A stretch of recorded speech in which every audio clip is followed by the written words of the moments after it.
മന്ത്രി പ്രതാപ് ചന്ദ്ര വീണ്ടും മുരുക്കുമരത്തിൽ നിന്ന് പിടിച്ചിറക്കി വേതാളത്തെ സ്വന്തം തോളിലേറ്റിക്കൊണ്ട് വിക്രമാദിത്യൻ നടന്നു നീങ്ങി. വേതാളം അടുത്ത കഥ പറയാൻ ആരംഭിച്ചു. സിംഹള രാജ്യത്തെ ചന്ദ്രകേതു എന്ന രാജാവിന്റെ വിശ്വസ്തനായ മന്ത്രിയായിരുന്നു പ്രതാപ് ചന്ദ്രൻ. രാജാവിന് സർവ്വമോഹിനി എന്ന പേരുള്ള സുന്ദരിയായ ഒരു റാണി ഉണ്ടായിരുന്നു. അവളുടെ സൗന്ദര്യത്തിൽ മയങ്ങിയ രാജാവ് സർവ്വമോഹിനിയോടൊപ്പം രമിച്ചു കഴിഞ്ഞതല്ലാതെ രാജകാര്യങ്ങളിൽ യാതൊരു ശ്രദ്ധയും കാണിച്ചില്ല. എല്ലാ കാര്യങ്ങളും പ്രതാപ് ചന്ദ്രന്റെ ചുമലിൽ ആയിരുന്നു. പ്രതാപ് ചന്ദ്രന്റെ വളർച്ചയിൽ അസൂയ പൂണ്ട ചില കൊട്ടാരം ജോലിക്കാർ അദ്ദേഹത്തിന് എതിരെ കഥകൾ മെനഞ്ഞു. രാജാവിനെ സ്ഥാനഭ്രഷ്ടനാക്കി അധികാരം പിടിച്ചെടുക്കാൻ ആണ് പ്രതാപന്റെ ശ്രമം എന്ന് അവർ പറഞ്ഞു പരത്തി. നാട്ടിൽ എങ്ങും പ്രതാപ് ചന്ദ്രനെതിരെ അഭ്യൂഹങ്ങൾ പടർന്നു. ഈ വാർത്ത പ്രതാപ് ചന്ദ്രന്റെ കാതിലും എത്തി. ഇത്രയും ആത്മാർത്ഥമായി രാജ്യസേവനം ചെയ്തിട്ടും എന്നെക്കുറിച്ച് ഇത്തരത്തിലുള്ള വാർത്തകൾ ആണല്ലോ പരന്നിരിക്കുന്നത് എന്നോർത്ത് അദ്ദേഹം അതീവ ദുഃഖിതനായി. അങ്ങനെ രാജ്യം വിട്ട് ദേശാടനം ചെയ്യാൻ അദ്ദേഹം തീരുമാനിച്ചു. ഒരു ദിവസം ആരോടും പറയാതെ പ്രതാപ് ചന്ദ്രൻ കൊട്ടാരം ഉപേക്ഷിച്ചുപോയി. കാടും മലയും താണ്ടി നാടായ നാടെല്ലാം ചുറ്റിക്കറങ്ങി. ഒടുവിൽ അദ്ദേഹം കടൽ കടന്നുള്ള കച്ചവടം ചെയ്യുന്ന ഒരു വ്യാപാരിയെ കണ്ടുമുട്ടുകയും അദ്ദേഹത്തിന്റെ കൂടെ കടൽ യാത്ര ചെയ്യുകയും ചെയ്തു. കപ്പലിൽ യാത്ര ചെയ്തുകൊണ്ടിരിക്കെ കപ്പൽ കൊടുങ്കാറ്റിൽ അകപ്പെട്ടു. ഗതി മാറി സഞ്ചരിച്ച അവർ ഏതോ ഒരു വിജനദ്വീപിൽ എത്തപ്പെടുകയും അവിടെ മനോഹരമായ ഒരു ക്ഷേത്രവും ഒരു ആൽമരത്തറയും കാണുകയുണ്ടായി. ആ തറയിൽ അതിസുന്ദരിയായ ഒരു യുവതി നിദ്രാവിഹീനമായ മിഴികളോടെ ആരെയോ പ്രതീക്ഷിച്ചു ഇരിപ്പുണ്ടായിരുന്നു. പ്രതാപ് ചന്ദ്രൻ കുറെ നേരം അവിടെ നിന്നു. പിന്നെ കടൽ ശാന്തമായപ്പോൾ വ്യാപാരിയോടൊപ്പം പ്രതാപ് ചന്ദ്രനും കപ്പൽ യാത്ര തുടർന്നു. സിംഹളദേശത്തിന് സമീപം അവർ എത്തിച്ചേർന്നപ്പോൾ പ്രതാപ് ചന്ദ്രൻ താൻ ഉപേക്ഷിച്ച രാജ്യം ഒന്നുകൂടെ കാണണം എന്നുള്ള ആഗ്രഹം ഉണ്ടാവുകയും വ്യാപാരിയുടെ അനുമതി വാങ്ങിക്കൊണ്ട് അദ്ദേഹം സിംഹള രാജ്യത്തിലേക്ക് തിരിച്ചു. കൊട്ടാരത്തിൽ എത്തിയ ശേഷം പ്രതാപ് ചന്ദ്രൻ രാജാവ് ചന്ദ്രകേതുവിനെ മുഖം കാണിച്ചു. പ്രതാപ് ചന്ദ്രൻ പോയതിൽ വിഷമിച്ചിരിക്കുകയായിരുന്നു രാജാവ് ചോദിച്ചു. പറയൂ പ്രതാപൻ, ഇത്രകാലം നിങ്ങൾ എവിടെയായിരുന്നു? എന്തിനാണ് നിങ്ങൾ രാജ്യം ഉപേക്ഷിച്ചു പോയത്? താൻ നാടുവിടാൻ ഉണ്ടായിരുന്ന കാരണം അദ്ദേഹം രാജാവിനോട് ഉണർത്തിച്ചു. ഇതു കേട്ടപ്പോൾ രാജാവ് കോപാകുലൻ ആവുകയും ഇതിന്റെ കാരണക്കാർക്ക് ശിക്ഷ കൊടുക്കാൻ വെമ്പൽ കൊള്ളുകയും ചെയ്തു. തനിക്ക് യാതൊരു പരാതി ഇല്ലെന്നും അതിനാൽ ആർക്കും ശിക്ഷ കൊടുക്കരുതെന്നും പ്രതാപ് ചന്ദ്രൻ രാജാവിനോട് പറഞ്ഞു. രാജാവും മന്ത്രിയും ചേർന്ന് അങ്ങനെ സംസാരിച്ചിരിക്കുന്നതിനിടയിൽ താൻ ചെന്നുപെട്ട ആ വിജനദ്വീപിനെക്കുറിച്ച് പ്രതാപ് ചന്ദ്രൻ സൂചിപ്പിച്ചു. അവിടെ കാതരഭാവത്തോടെ പാതിനിദ്രയിൽ കഴിഞ്ഞ സുന്ദരിയെ പറ്റി കേട്ടപ്പോൾ രാജാവിന് ആ ദ്വീപ് കാണണമെന്നായി. പ്രതാപ് ചന്ദ്രൻ രാജാവിനെ ആ ദ്വീപിൽ കൊണ്ടുപോകാം എന്ന് ഏറ്റു. അടുത്ത ദിവസം തന്നെ പ്രതാപ് ചന്ദ്രനും കപ്പൽ കയറി ആ വിജനദ്വീപിൽ എത്തിച്ചേർന്നു. മനോഹരമായ ക്ഷേത്രവും ആൽത്തറയും അവർ അവിടെ കണ്ടു. ആൽത്തറയിൽ ആ യുവതി അതേ അവസ്ഥയിൽ ഇരിപ്പുണ്ടായിരുന്നു. രാജാവ് നേരെ ആൽത്തറയിലേക്ക് നടന്നു. ആ യുവതിയെ കണ്ടപാടെ രാജാവിന് അവളിൽ അനുരാഗം തോന്നി. തന്റെ ഇംഗിതം ആ ക്ഷണം തന്നെ അവളെ അറിയിച്ചു. താനൊരു വ്രതത്തിൽ ആണെന്നും കുളിയും ക്ഷേത്രദർശനവും കഴിഞ്ഞ് രാജാവിന്റെ മുന്നിൽ എത്താം എന്നും അവൾ പറഞ്ഞു. അടുത്തുള്ള പുഴയിൽ കുളിക്കാൻ ഇറങ്ങി. പൊടുന്നനെ ഭീമാകാരനായ ഒരു മത്സ്യം അവളെ വിഴുങ്ങി. അവളുടെ ആർത്തനാദം കേട്ട് രാജാവ് ഓടിയെത്തി. അയാൾ തന്റെ വാളുമായി പുഴയിൽ ചാടി മത്സ്യത്തെ നേരിട്ടു. രാജാവിന്റെ വെട്ടേറ്റ് മത്സ്യം 2 കഷണങ്ങളായി. യുവതി പരുക്കൊന്നും കൂടാതെ പുറത്തുവരികയും ചെയ്തു. അവൾ ഒരു ദേവകന്യകയായിരുന്നു. സ്വന്തം പിതാവിന് അനിഷ്ടകരമായ എന്തോ കാര്യം ചെയ്തതിനാൽ അവളെ മത്സ്യം വിഴുങ്ങട്ടെ എന്ന് ശപിക്കുകയും ഒരു രാജാവ് ആ സമയത്ത് വന്ന് അവളെ രക്ഷിക്കുമെന്നു ശാപമോക്ഷവും നൽകുകയും ചെയ്തിരുന്നു. അധികം താമസിയാതെ അവളെയും കൂട്ടി രാജാവും പ്രതാപ് ചന്ദ്രനും സിംഹള രാജ്യത്തിലേക്ക് തിരിച്ചുവന്നു. ആഘോഷപൂർവ്വം രാജാവ് ആ സുന്ദരിയെ വിവാഹം കഴിച്ചു. അടുത്ത ദിവസം രാവിലെ രാജാവ് ഉറക്കം ഉണർന്നത് ഒരു ദുഃഖവാർത്ത കേട്ടുകൊണ്ടായിരുന്നു. മന്ത്രി പ്രതാപ് ചന്ദ്രൻ ജീവത്യാഗം ചെയ്തു. കഥ അവിടെ നിർത്തിക്കൊണ്ട് വേതാളം വിക്രമാദിത്യൻ നേരെ തിരിഞ്ഞു ചോദിച്ചു, പ്രതാപ് ചന്ദ്രൻ എന്തിനാണ് ആത്മഹത്യ ചെയ്തത്? വിക്രമാദിത്യൻ പറഞ്ഞു, പ്രതാപ് ചന്ദ്രൻ ആ യുവതിയെ ഇഷ്ടമായിരുന്നു. അവളെ വിവാഹം കഴിക്കണമെന്ന് അയാൾ അതിയായി ആഗ്രഹിച്ചു. പക്ഷേ അത് പുറത്ത് പറയാനുള്ള സന്ദർഭമോ സാവകാശമോ അയാൾക്ക് ലഭിച്ചില്ല. അവളെ മറ്റൊരാൾ വിവാഹം ചെയ്തതിലുള്ള വിഷമം മൂലമാണ് പ്രതാപ് ചന്ദ്രൻ ആത്മഹത്യ ചെയ്തത്. വിക്രമാദിത്യന്റെ മറുപടി വേതാളത്തെ വീണ്ടും മുരുക്കുമരത്തിലേക്ക് എത്തിച്ചു. മതിഭ്രമം. വിക്രമാദിത്യൻ വേതാളത്തെ തോളത്തെടുത്തുകൊണ്ട് വീണ്ടും നടക്കുവാൻ ആരംഭിച്ചു. ഉടനെ വേതാളം മറ്റൊരു കഥ പറയാൻ തുടങ്ങി.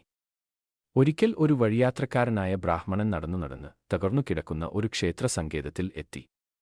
വിശപ്പും ദാഹവും മൂലം അയാൾ ആകെ തളർന്നിരുന്നു. അവിടെ പടർന്നു പന്തലിച്ചു നിൽക്കുന്ന ഒരു ആൽമരച്ചുവട്ടിൽ ഒരു യോഗി വര്യൻ നിശ്ചലനായി ഇരിക്കുന്നുണ്ടായിരുന്നു. തനിക്ക് വല്ലാത്ത വിശപ്പും ദാഹവും ഉണ്ടെന്നും അതു നിവർത്തിക്കുന്നതിനായി എന്തെങ്കിലും ഉപായം ഉണ്ടാക്കി തരണമെന്നും ബ്രാഹ്മണൻ ആ യോഗ്യവര്യനോട് അപേക്ഷിച്ചു. തൊട്ടടുത്ത് ഒരു ബ്രാഹ്മണ ഗൃഹം ഉണ്ടെന്നും അവിടെ എത്തിയാൽ ആഹാരം കഴിക്കാം എന്നും യോഗി ബ്രാഹ്മണനോട് പറഞ്ഞു. ബ്രാഹ്മണൻ വേഗം തന്നെ യോഗി പറഞ്ഞ ബ്രാഹ്മണ ഗൃഹത്തിലേക്ക് നടക്കുകയും കുളവും പടിപ്പുരയും നാലുകെട്ടുമായി ഒരു ഇല്ലം കാണുകയും ചെയ്തു. വേഗം തന്നെ കുളത്തിൽ കുളിച്ച് അവിടെമെല്ലാം ചുറ്റി നടന്നു നോക്കി ആരെയും കണ്ടില്ല. അയാൾ മെല്ലെ നാലുകെട്ടിനുള്ളിൽ കടന്നു. അവിടെ വാർത്ത ചോറും ചെറുപാത്രങ്ങളിൽ 4 കറികളും തയ്യാറാക്കി വച്ചിരിക്കുന്നു. ഇരിക്കാനുള്ള പലകയും മടക്കിവെച്ച ഇലയും ഓട്ടുമന്തയിൽ വെള്ളവും അയാൾ കണ്ടു. ആ സമയം നല്ല വിശപ്പും ദാഹവും ഉണ്ടായിരുന്നു. അതിനാൽ ആരെയും കാത്തുനിൽക്കാതെ സ്വയം വിളമ്പി അയാൾ വേണ്ടുവോളം ആഹാരം കഴിച്ചു. എല്ലാം കഴിഞ്ഞ് അല്പനേരം വിശ്രമിക്കുകകൂടി ചെയ്തിട്ടും ഗൃഹനാഥനെയോ ഗൃഹനാഥയോ അവിടെ കണ്ടില്ല. യോഗി തന്റെ മന്ത്രിശക്തി മൂലം സൃഷ്ടിച്ച ഗൃഹമാണ് അതൊന്നും, എല്ലാം ആ യോഗി വര്യന്റെ സൃഷ്ടി ആണെന്നും അപ്പോഴാണ് ബ്രാഹ്മണന് മനസ്സിലായത്. അയാൾ അതിവേഗം ഓടിക്കൊണ്ട് യോഗിയുടെ സമീപം എത്തി. ആൽത്തറയിൽ യോഗി അപ്പോഴും നിശ്ചലനായി ധ്യാനത്തിൽ ഇരിക്കുകയായിരുന്നു. അല്പം കഴിഞ്ഞ് യോഗി കണ്ണു തുറന്നപ്പോൾ തൊഴുക്കയുമായി നിൽക്കുന്ന ബ്രാഹ്മണനെ കണ്ടു. എന്താ, വിശപ്പും ദാഹവും മാറിയില്ലേ? യോഗി ചോദിച്ചു. ബ്രാഹ്മണൻ പറഞ്ഞു, മാറി. എന്നാൽ പൊയ്ക്കൊള്ളൂ എന്ന് യോഗി പറഞ്ഞപ്പോൾ ബ്രാഹ്മണൻ പോകാൻ കൂട്ടാക്കിയില്ല. അയാൾക്ക് ആ മന്ത്രങ്ങൾ പഠിക്കണമെന്ന് വലിയ ആഗ്രഹമായി. വളരെ കാലത്തെ പരിശീലനവും പരിശ്രമവും കൊണ്ട് മാത്രമേ മന്ത്രസിദ്ധി കൈവരിക്കാൻ കഴിയുകയുള്ളൂ എന്നും വെറുതെ കേട്ടു പഠിച്ചതുകൊണ്ട് കാര്യമില്ല എന്നും യോഗി പറഞ്ഞെങ്കിലും ബ്രാഹ്മണൻ വിടാൻ തയ്യാറായില്ല. ഒടുവിൽ നിർബന്ധം സഹിക്കാതെ യോഗി ബ്രാഹ്മണൻ മന്ത്രം ഉപദേശിച്ചു. സമയം വൈകിയിരുന്നതിനാൽ ബ്രാഹ്മണൻ അവിടെ തന്നെ കഴിച്ചുകൂട്ടി. പിറ്റേന്ന് കുളി കഴിഞ്ഞ ശേഷം ബ്രാഹ്മണൻ ആ മന്ത്രം പരീക്ഷിച്ചു. അയാൾ കണ്ണുകളടച്ച് യോഗി പഠിപ്പിച്ച മന്ത്രം ഉരുവിട്ടു. പിന്നീട് കണ്ണു തുറന്നപ്പോൾ മുന്നിൽ ആഹാരസാധനങ്ങളെ അല്ല, തന്റെ മകനെയാണ് അയാൾ കണ്ടത്. ഇതെന്താ ഇങ്ങനെ സംഭവിച്ചത്? അയാൾ അത്ഭുതപ്പെട്ടു.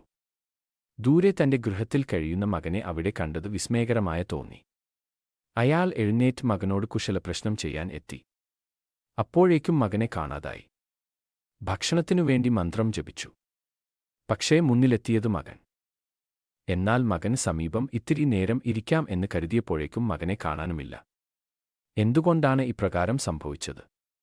വേതാളം വിക്രമാദിത്യനോട് ചോദിച്ചു. വിക്രമാദിത്യൻ പറഞ്ഞു, ശ്രദ്ധയും ഏകാഗ്രതയും വേണം പഠനത്തിന്. പരിശീലനം കൊണ്ട് മാത്രമേ അത് നേടാനാവൂ. ഏകാഗ്രതയോടെ ആകണം മന്ത്രജപം. അതല്ലെങ്കിൽ മതിഭ്രമം ഉണ്ടാവും. കഥയിലെ ബ്രാഹ്മണൻ സംഭവിച്ചത് അതാണ്.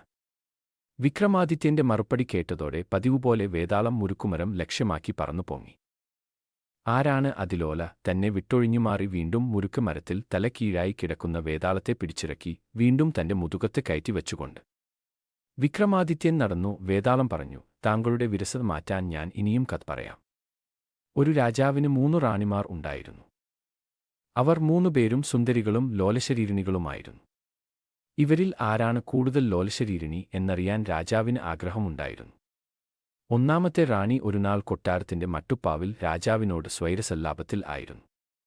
ആകാശത്ത് പൂർണ്ണചന്ദ്രൻ വെട്ടിത്തിളങ്ങുന്നു. അല്പനേരം നിലാവെളിച്ചത്തിൽ ഇരുന്നപ്പോഴേക്കും റാണിയുടെ ശരീരം തളർന്നു. തോഴിമാർ ഓടിവന്ന് പനിനീർ തളിച്ച് ചന്ദനലേപം ചെയ്തു റാണിയുടെ തളർച്ച മാറ്റിയെടുത്തു.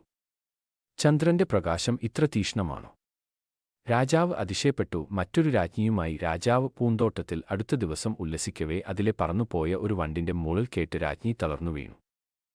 പൂവിനെ പോലും ഭയപ്പെടുത്താത്ത ഒരു വണ്ടിന്റെ മൂളലിൽ നിന്നുള്ള നാദത്തിന് ഇത്രയും കഠോരതയോ? രാജാവ് അതിശയപ്പെട്ടു. മൂന്നാമത്തെ റാണി ഒരു നാൾ രാജാവുമായി സംസാരിച്ചുകൊണ്ട് കൊട്ടാരമുറ്റത്ത് ഉലാത്തുകയായിരുന്നു. അങ്ങ് ദൂരെയുള്ള മുറികളിൽ ഒന്നിൽ ആരോ നെല്ല് കുത്തുന്ന ശബ്ദം കേൾക്കുമാറായി. ദൂരെ നിന്നുവരുന്ന ഉരലിൽ ഉലക്ക പതിയുന്ന ശബ്ദം കേട്ട് സഹിക്കവയ്യാതെ റാണി തന്റെ ഇരുചെവികളും പൊത്തിപ്പിടിച്ചു. തന്റെ 3 റാണിമാരും അതിമൃദുലകളും തരളിതഗാത്രികളും ആണെന്ന് രാജാവിന് മനസ്സിലായി. പക്ഷേ ഇതിൽ ആരാണ് അതിലോലശരീരിണി എന്ന് കണ്ടുപിടിക്കാൻ രാജാവിനായില്ല. കഥ പൂർത്തിയാക്കിയ ശേഷം രാജാവിന്റെ ചോദ്യം വേതാളം വിക്രമാദിത്യനോട് ചോദിച്ചു. ഇവരിൽ ആരാണ് അതിലോലയായ റാണി?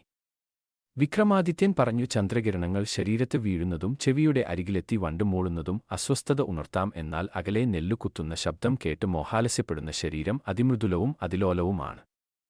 ഉത്തരം കേട്ട വഴിക്ക് വേതാളം വിക്രമാദിത്യനിൽ നിന്ന് ഒഴിഞ്ഞുമാറി പിന്നെ ആ മുരുക്ക് മരത്തെ ലക്ഷ്യമാക്കി പറന്നു.